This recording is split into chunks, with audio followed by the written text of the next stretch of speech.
Hello viewers. Today we have a portable heater. Ironically, it is April and it's 68 degrees outside and beautiful day. This heater typically gets used in the garage in the wintertime. And it was a unit that I had spotted in someone else's garage probably about 4 years ago or so. And their garage was kind of set up different, had games, pool table and whatnot. It was a place people would kind of hang out in the wintertime. And I went on and carried on about it so much because I liked it and it really kept the garage warm that a family member gave this to me brand new as a gift. So previously in my garage, as you can kind of see, it's set up more with tools and whatnot.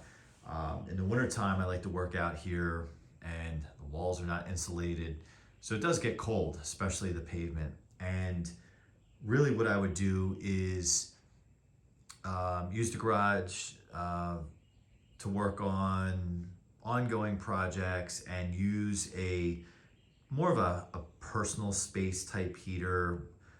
The one I use, and I'll do a video on it, it's pretty old. It's 15 years old or so, and it just kind of blows hot air. And it's really designed to be more of a personal space heater, as I was saying. So this replaced that.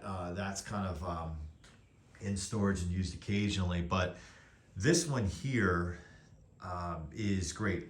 And I'm about to put it away for the season. So the brand, I always forget the name of the brand, but really it says it's the Genentech Environmental Intech 4003094, and maximum power usage of 1500 watts. So it sits on a pedestal, as you can see. Well, maybe you can't see because you can't see the bottom, but if you take a look at the bottom, fully metal, which is great because some of these, sorry about the camera movement there, some of these heaters, these newer heaters are plastic, right? This would remind me more of a commercial. It's not commercial, but it would remind you more of it because it's all metal.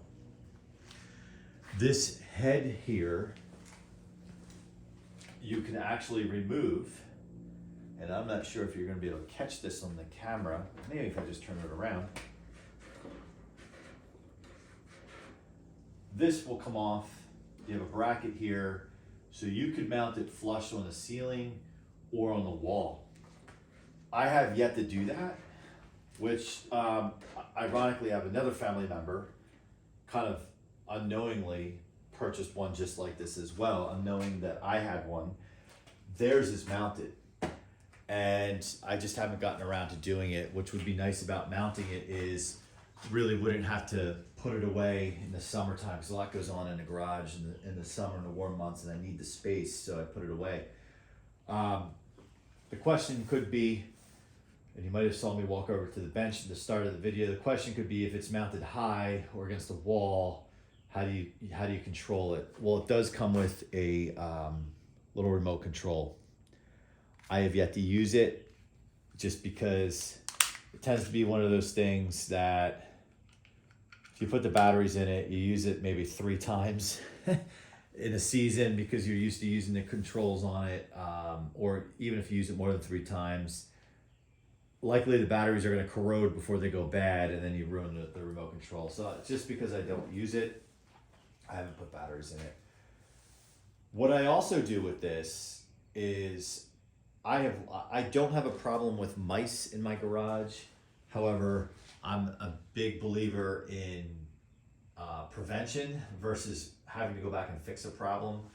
So when I'm not in the garage and you got equipment in here, you got a car that actually pulls in here, kind of a second car, third car really, and it just sits all winter under a cover.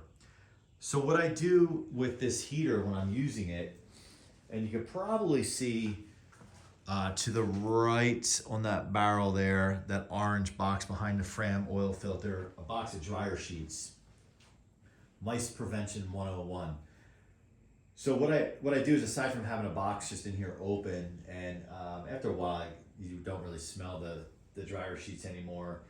But what I do is on the safety bar in front of the shield here, is I actually drape a dryer sheet over it. I removed it before this video, and with this heat on, this room smells like a laundry room. It has a fresh, clean smell of the dryer sheet, and there's no sign of mice. There really wasn't any sign of mice before it, but it's prevention. So that works out well. It doesn't set the dryer sheet on fire, although it you can tell the heat does get to it, because it kind of, like, over time it just kind of thins out and everything, like they do, and they just kind of disappear. This safety bar with this on, I've learned if you knock this over, I didn't knock it over, but I tested it. Will kill the heat. So really simple controls. And I know in a lot of my videos, people have talked about they prefer vintage, mechanical versus digital. I agree, I get it. However, for a modern piece of equipment, or more newer, recent piece of equipment, this is very, very simple and basic. And if you're gonna give me electronic, that's the best way, less to go wrong. So you got level 1, which it would be low, level 2, and level 3. And it gets hot right away. Like it gets hot right away, it really does. You also have, you can put a timer on, 2 hour, 3 hour, 4 hour, 5 hour, 6 hour, 7 hour, 8 hours, 9 hours. So you could actually leave it on for 9 hours. I probably have left it on while I'm working out here for, I wouldn't say that long, but I would say a good 5-6 hours in the garage while I've been working on a cold Saturday in the middle of winter, and it works out pretty well. It does have a kill switch on the side. It's protected in this plastic. So perhaps if something does go up with the electronics, I don't know.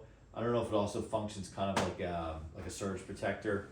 So you could flip the switch if you need to for whatever reason, just to kill the power on it.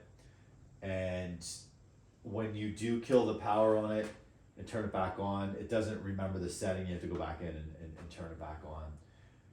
And that's really about it. The cord, I would say, we know the rules with space heaters. You really should not plug them into an extension cord, but I would say the cord on this is, judging from it, it's got to be 8 feet, perhaps, maybe a little longer. I really haven't had an issue with cord length, because where I placed it in the garage, typically it resides in that corner right there. And that's a great spot because the workbench is there, and I have the lights above, which are not in camera view, and a third light above that. So it tends to be where I do all my work. So that's where I put the heater. And usually if I'm gonna go do work in the garage in the winter time, typically I'll come out and turn on the heater about 30 minutes before I head out, and then I come out in the garage, and it's pretty warm. So this is awesome. I would recommend it. Because this was a gift, I don't know what store it came from. It might have actually even come from like a BJ's wholesale or a Sam's Club type store, one of those large box stores. I thought that's what somebody said to me. The brand was unfamiliar. I am sure a place like Amazon has it because they have everything else. But I would absolutely recommend this. And no, I don't do product kind of get paid for endorsements or anything like that. But I have been searching for something good in the garage for a while, because I used to come in here bundled up with a horrible little old space heater, 2 pairs of socks on, and constantly fighting with gloves while I was working on something, gloves on, gloves off, and be kind of really cold by the end of the day when I was working out here. With this, no, I get to the point where I take off my jacket, I can work with my bare hands in the winter if I need to, or just use a thin pair of like rubber gloves if I'm doing something really dirty, and I'm totally comfortable. So I would recommend this, and you again, the application you can use it for, you can remove the head and mount it, or you can use it on the base or the pedestal, whatever you want to call it, and it works out well. All metal design. Again, the base down here, all metal, and I haven't noticed any issue with rust. Although, if it's getting used in the winter time, it's typically very dry, and it's a dry heat that it throws off. So, for storing, I would recommend keeping it away from moisture, so you don't have an issue with that base of the pedestal rusting out. So, what do you guys use in your workshops, in your garages? Would like to see in the comments. Maybe there's something even better than this, more efficient. Actually, I wouldn't say efficiency is what I'm going for with this. I should say from a space standpoint, is there something more efficient? But this does have the ability to be efficient from a space standpoint, as I talked about, by mounting it up high. However, we do know heat rises, so if you mount it high, does the hot air stay up closer to the ceiling? Or by keeping it kind of like this and pointed down, is it more effective for using it in the garage? It is great though, because if I'm outside doing work in the winter time, I will still heat up the garage with this thing. So if I come in here to grab another set of tools, or take a water break or whatever to come in to the garage, it's nice that I'll just stand in front of this thing and just kind of like warm back up again and then head out. So what do you think? What do you guys do? As I talked about, feel free to comment. Make sure you like my video. I have a couple other space heater videos I have done. Check those out if you are into space heaters. I have probably one more video to do on this. It's not a great space heater, but might as well talk about it, especially if it's something that you're into. Make sure you like, make sure you comment, and make sure you subscribe. Thanks for watching.